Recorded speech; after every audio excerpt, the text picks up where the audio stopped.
Human beings, we're told, are social animals, but are we becoming less social than we used to be? Are we less communal people and far more individualistic people? Answering the questions, the Dean of Sydney, Philip Jensen. Philip, good day. Hello, Phil. Nice to have your company. There was an article in the paper recently which suggested that community is breaking down and we are living much more individualistic lives. Do you think that's right? I think I read the same article as you because I actually noticed today it was the first time I've ever read in one of our public newspapers anything positive about the 1950s. Now, there are a whole set of qualifications, it was not good.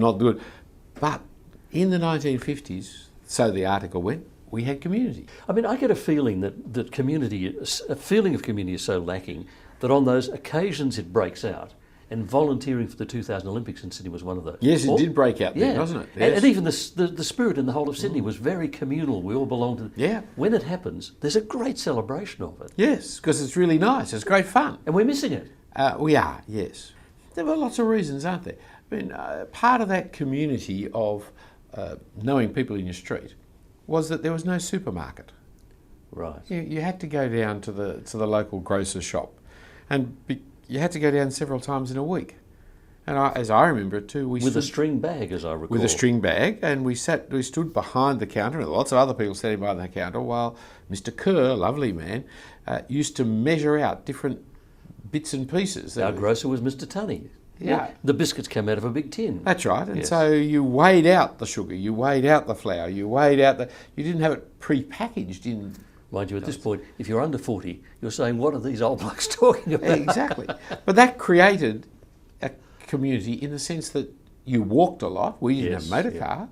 You walked a lot. Even people who had cars often left them in the garage until the weekends, and you did, other things. Dad would walk down to the railway station to catch the train, or walk to the bus stop, and that was normal. And that was normal. After dinner, there was no television, so people went for walks in the streets. So there were lots of reasons. It's not kind of some evil conspiracy that has driven us away from community. With our growing wealth and ease of living, etc., there have been consequences which we haven't really weighed up. We haven't thought about as a consequence. I mean, so if they're polar opposites of individualism and sort of communalism, we've seen that pendulum swing in one direction, towards the individualism. Yes, towards individualism in urban Australia. Now, how much that's true in country towns, I think it most likely less so, but still there. Okay, so what are the factors? You're saying materialism, wealth was one of the factors. Wealth, yes. Yep. With that comes a lot of things. So, television meant that we didn't all have to turn up and stand in queues outside of the picture theatre to go and watch the show together. And all walk out saying, what do you think of that rubbish? Yeah. And so picture theatres have disappeared off the face of Australia. I mean, there are picture theatres there now, but people don't remember that there were 4 or 5 picture theatres in every suburb of Sydney. And you walk to the picture shows. And they were communal events because they all had an interval in those days. There was an A picture and a B picture and an intermission in the middle, and you all mingled and talked. And you saw each other. You knew each other around the suburbs because you saw each other. Whereas everyone withdraws into their own home and watches their own television. Now, you take it another step down the track where you've got a computer, or in the modern day of, when videos happen in DVDs, we're not all watching the same television station even. Yes. Every person is watching what they want to watch. So we can't even go to the office and say, did you see such and such last night? Of course, no, I was watching videos of something completely different that you don't have. And that's not a bad thing. Yes. But it just has social consequences which we haven't particularly planned. And when there's a lot of these things, the motor car, the television, the computer, it just slowly takes community away. Is one of the things that technology can do to create an illusion of having connections where we don't have connections? So you've got Facebook friends. Facebook's the classic, isn't it? And you Twitter to each other and you SMS all the time. Yes. So there's the illusion that we're connecting, but we're not seeing other people. And as I see it, as I understand it, it seems to me that the Facebook friend really only functions as a friend if you were a friend off Facebook before you started. Yes. You can create these internet friendships with people. I've seen it with people I know who have created a friendship with someone. But the pen pal across the other side of the world is a strange friendship. Yes. The fact that it's now electronically quicker still makes it a slightly strange friendship. Has the decline in church attendance played a role in this, in that churches were communal places where people went quite often regardless of whether they were believers or not, and there was a wide age range and everyone in town or the suburb went there. Has that decline, is that part of this picture? That's part of it. I mean, we overstate how many people used to go, many more than today, but it was not every. But it was more though that everything stopped at Saturday 12 o'clock. And then Saturday afternoon, there were no shops open, no banks open. I remember being in New Zealand a few years ago and there was no service station open, there was no petrol, you couldn't buy anything. Everything stopped, 12 o'clock Saturday. I visited Launceston and found the whole town shuts at 6 o'clock at night, but that's another story, and if you're in Launceston, I apologise. yeah, well. but your point is there was a common day off. It was a day and a half off. Right. And so sport was Saturday afternoon. Yep. And you didn't do sport on Sunday morning. And so people were around. Now, the critics of the 1950s also, we wouldn't go back to those dreadful days when there was nothing to do on Sunday. That just shows a paucity of imagination. But leaving that aside, it means there's no community time. You've got to have time to have community. Yeah. You know, this business of families having quality time together, quality time only works when there's enough quantity time in which to have the quality time. Right. It's a furphy. They're right. There are certain moments of activity, of conversation that are critical to developing family relationships. But my experience is that you can never program those moments. They happen because there's space for them and time for them. There's time for them. A lot of social commentators agree with exactly what you were saying, breakdown in community. So what are the consequences? What happens to people when that happens? Well, there's been lots of them that have come. There's greater longevity of life across our community, except for men who are single, and that hasn't increased. Now, that's part of the social consequences of the being alone. God does not create us to be alone. Out of our being alone comes loneliness. They're two different things, being alone and being lonely, but loneliness does come. There are several hundred people who die each year in New South Wales whose bodies we don't discover for a week or more later, sometimes over a year later. That's a pretty miserable way to finish your existence here on this earth, isn't it? I mean, just to be that far alone that no one even notices that you're dead.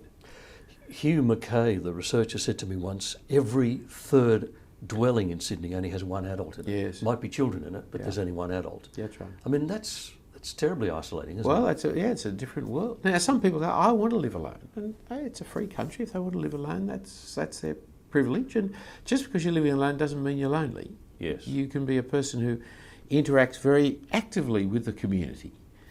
But a lot of people, the choice is not a choice they make, it's a choice that's made. Now, 1/3 of the women of Australia who are in their 30s are single. Now, again, some women want to be single, but a large number of them didn't. They actually wanted to be married. They thought when they were 20 that, in their mid-30s they'd be married and have children. And it hasn't happened. Hasn't happened, and it doesn't look like it's going to happen. For some people, I suspect, the breakdown of community is disguised by work, where we're pressed into relationships, connections with other people. I remember taking a phone call on an open line program from a woman who retired a couple of years earlier, and she said, I'm really lonely. I was born in New Zealand, so all my family's over there. I don't have family here. And all my friends were at work. I've left work. I now don't have anyone. So the fact that there was no community around her didn't strike her until the work ended. Yes. And I wonder whether that happens to a lot of people. Yes, because there are functional relationships and there are primary relationships, so to speak, and associations and friendship, if you like. And with a functional relationship, I know you in the function we have. You're my greengrocer man, or you're the person I play football with, but the people who are friends are people we see in more than one association. We see that I play football with you and I go shopping with you and we go on holidays together. Now, it's that group that is diminishing. Right. So I still have lots of contacts with lots of people, but they're not friendships, they're just associations. The multiple bonds are all breaking down. But the multiple ones are breaking down, and it's putting enormous pressure on the family, because that's the last kind of multiple bonding. Yes. So your friend would say, my family's in New Zealand. Yes. And that's where that sense of multiple bonding community is. Everything else I've got's not really community, it's just functions. I function with people. So it means that we end up in kind of ghettos of people just like us. We don't end up with the broad range of contacts of different people. Well, it's that as well. Yes, we multiculturalism removes community from us in that broader, because the only people I will ultimately relate to are people like me. So it becomes very narrow. So that kind of concept of the 1950s, where you knew everybody in your street, it was a more monocultural society, but it was everybody. Old, Yes. young, the people whose garden was never kept, and the people who were actually excessively neurotic about their garden. You knew everybody and everybody knew you. But now you don't bother with those kinds of people because they're not your culture. You just go with your own little cultural group. Yes. Yeah. And so that's you still have a community, but it's a very much smaller, less engaging, less enriching community. Okay, let's bring the Bible into this. You've got communalism at one end, where we function together in a community, and individualism at the other. Does the Bible pick one over the other? Is individualism good in the Bible? Is communalism good? The answer is yes and no, of course. No, it doesn't choose one over the other. What you get has different consequences. Right. And it will play off the two against each other. That is, when we're created in Genesis 1, Genesis 2, we're created for relationship with God and for relationship with each other. And so male and female, he created them that they might fill the earth and procreate and fill the earth. And the first time it is said there's anything bad in creation is Genesis 2, when God says it is not good for man to be alone. Up until then, everything's been good, good, good, good, but aloneness is not good for man. So in the creation, we're created for relationship. Furthermore, in our redemption, we're redeemed for relationship.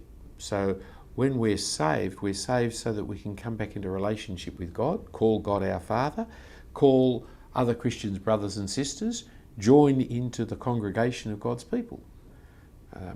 Throughout the Bible, judgment of God is always scattering of people. Salvation of God is always the gathering of people. So the Bible is very strongly communal in its ideas. But you're saying it's not only communal. But it's not only communal. Right. So you take sin. We are communally sinful because as in Adam, all die. But in the end, each person must stand on their own 2 feet in terms of the judgment of God. And so the soul that sins is the soul that will die. And I can't just offload it on my father. So in Ezekiel 18 it talks about just because your father eats sour grapes doesn't mean the child's teeth are set on edge. And in Romans 2, each man is going to be judged by his own actions. And so I can't say, well, I'm a Jew, therefore I'm safe. Yes. I'm an individual, and therefore I'm responsible. And so while I'm part of a community, and while I'm part of the sinful community of humanity, I'm also an individual who must take responsibility for my actions. The consequences will flow from my actions, and the judgments upon me will go for my actions. And I must individually repent and believe in the Lord Jesus Christ. And I guess we're also individually loved and individually known. Yes. And individually died for. Yes, and I mustn't say, well, that it's not my fault. You know, it is my fault. I make choices. Yes. So the Bible can see how individualism and the communal component fit together. Right. The communal one we don't see as a big problem now because the swing's been to individualism. Right. But in certain tribal groupings, in certain periods of our history, communalism has been very strong and it has real problems. See, when you first read about the Tudor England, it seems bizarre, it seems strange. the king becomes a national Catholic, the whole nation is national Catholic. Then the next king becomes a Protestant, everyone's a Protestant.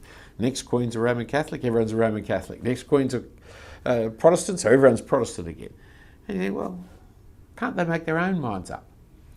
But that's a misunderstanding of that way of thinking in that period of history where the nation did things together. The idea of individualism was only coming to the fore in the Reformation period.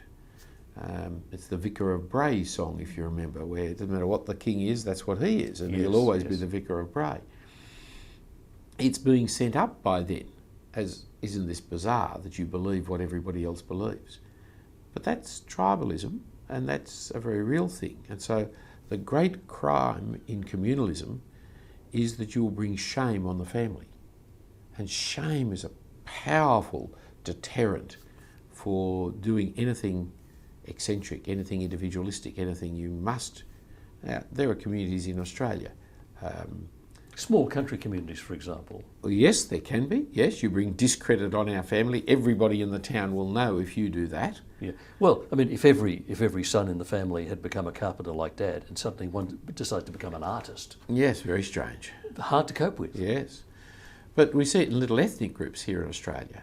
You know, you've got to keep within the fold of our ethnicity. You mustn't marry out, and you must do this, and you must wear those clothes, and you mustn't wear these clothes because you'll bring shame on us, because this is the way to live, and we're right. You know, Dutch is much, Greek is best, and they've all got their own different ways of saying it, which Anglo-Saxons have as well. Yep.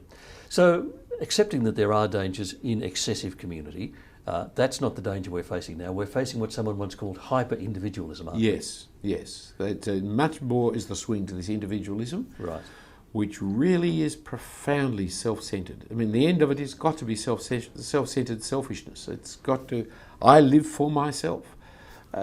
My son many years ago when he was a child, went to an anti-drugs campaign and was given a sticker to put in his bedroom door, which unfortunately he did, because that bedroom door faced into the dining room. So for about 5 years, I don't know, every mealtime I looked at this sticker. And it was a church-run program, and I'm very glad for the school and for the people who ran the program to try and help my son as a little boy not to get caught up in drugs. But the sticker had this little boy standing there with his thumb up saying, "I am the boss of me." Yes. Now that's a dreadful thing to teach a child. Yes. It's terribly self-interested. I mean, apart from the fact that it totally sidelines the responsibility and authority of parents, it totally throws away God. God is the boss of me. And anyway, it doesn't work logically, because if I'm the boss of me, what happens if I want to take drugs? I'm the boss of me. I can decide to, yes. I can smoke pot if I want to. I can shoot up heroin if I do. I'm the boss of me. Don't you tell me I can't do it. I'm the boss of me. And so it actually is not a very good slogan at all, apart from being theologically wrong and personally wrong. And I could not get that sticker off that door.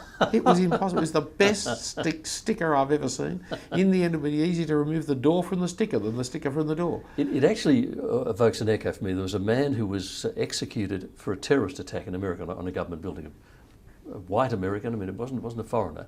And they asked him when he was about to be executed if he had anything to say, and he recited W.E. Henley's poem, "I am the captain of my soul." Oh, really? Which is exactly that Yes. point, isn't it? It is that point, precisely. Yes, I'm the captain of my soul, the master of my fate. So for individuals, it's harder for God to be God in our lives. Oh, yes. And of course, it's Nietzsche, isn't it? And the Superman. That the Superman is the person who has no concern or regard for the other person because they know might is right and they are the ones who can live it out. So in the age of hyper-individualism, one of the issues is going to be it becomes a little bit harder for us to share the gospel with people who don't want to give control of their lives to anyone else. Yes, autonomy is a way of describing sin. Right. And autonomy means self-law. Yes. And that's individualism.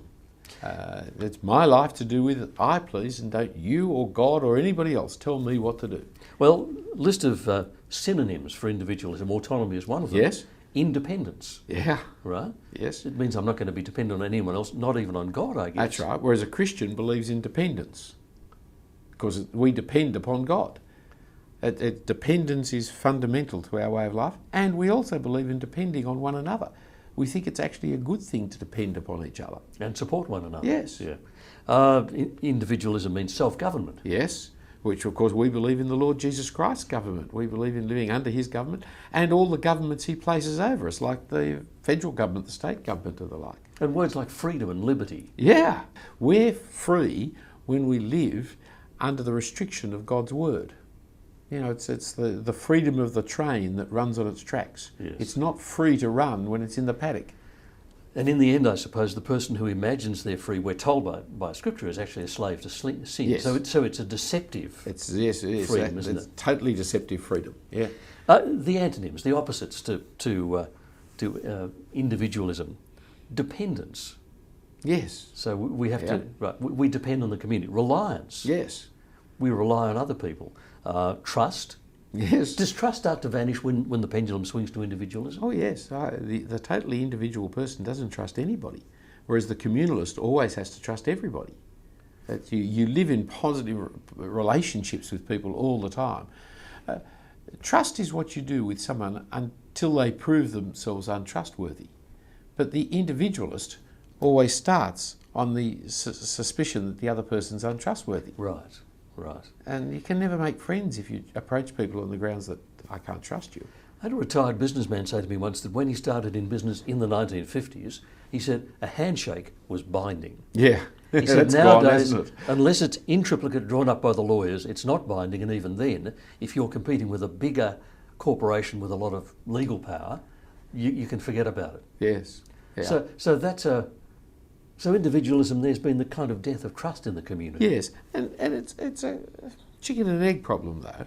That is, when you're a little community and everybody knows everybody, you daren't go back on your word because everybody knows.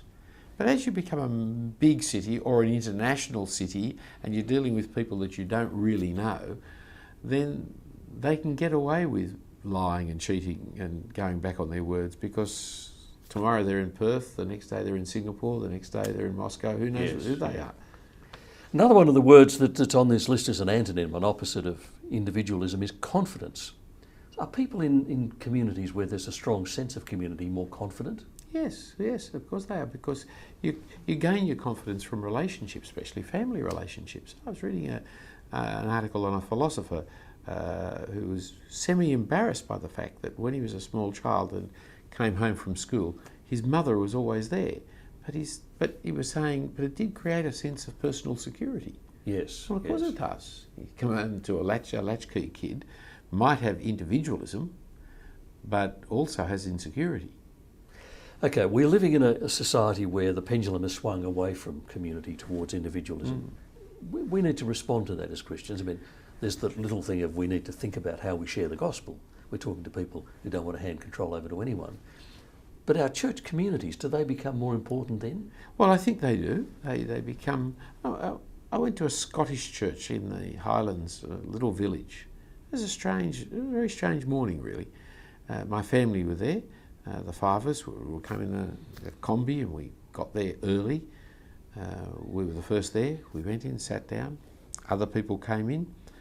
The service continued. I remember the man preached on Revelation 3:20. The end of the service, everyone filed out. Nobody talked to us. Not a soul talked to us. And we thought, well, we do stand out. Yes. We were the only family there, and it was only a little village. And I thought, this is bizarre. So I walked outside to get back into the car, and as I looked, people were walking up the streets to the village, talking to each other. Right. And I realised they don't come to church to fellowship with each other. Because they're doing that all the time. All the time. Yes. They never come to church. Whereas we city folk, we have coffee after church because we're living in social isolation all the week. And church is when we get together with fellow believers and actually spend time with each other. Whereas for them, church was the time when you met with God and listened to God, because the rest of the week you were socialising with each other. And we run programs now teaching church members how to be a welcoming church. Yes. For exactly this reason. Yes. That the community exists here that is missing in a lot of other places. Yes, and we need to spend time, and we run small home groups, Bible Yes. study groups. again, back in the 1950s, we didn't. You see, everything in the 50s is not good, and everything today is not bad. It just changes, it just shifts. Right. And often the shifts are unintended. They're just unintended consequences of other things. Like, no one thought in setting up a supermarket that you would participate in the destruction of community of the suburb. That wasn't the aim. The aim was to have a more efficient way of shopping. No one thought in bringing in television that you would put pressure on families to create... Or be locked up inside their homes at night. It was just a different way of providing media. So the churches back in the 50s didn't have home groups, didn't have Bible study groups. That was not part of the scene. They came in the 60s and 70s as a process. Now, I think that's a very, very valuable way of having Christian fellowship. And if we were to suddenly plunge back into the 50s, I would immediately invent Bible study groups because it's really good. But it wasn't that we didn't have the same feeling of need to actually spend time with people. Because it was happening spontaneously all the time. Yeah. Quick final question. Does it mean that in our churches we need to be aware of people who are coming to us who might be socially isolated and who would really like contact with us, and we really need to be aware of working on giving them time? We do, but giving them time is a lovely way of putting it, because over time our social isolation has meant we've become less adept at making friendships, of actually moving into things. There was a lovely man at New South Wales University, I remember years ago, who came to Bible study, and because he said he'd been working as a professional officer in a particular department, and he'd realised that for 2 weeks he had not said a word to another human being. And he said, this is sick. And so he didn't know what to do, so he knew Bible study was on because the advertisements were around, so he came to Bible study just to actually talk with people. Well, he was a good man, and we got a long way, and he's a lovely Christian man now today. But for many people who go through that kind of experience, their capacity for talking to people is gone. You know, if you don't have meals at home around the table and talk with each other, but you always have meals on the run or in front of the telly, the capacity for civilised conversation is gone. So there you are. There are some things you can do in church. Be friendly to that person who seems to be alone. Maybe say to them, do you want to come home and have lunch at our place? Or whatever. But there's a start there. There are things to do, some things to think about. And for doing some thinking for us, Philip Jensen, many thanks. A pleasure. And thank you for your company on The Chat Room.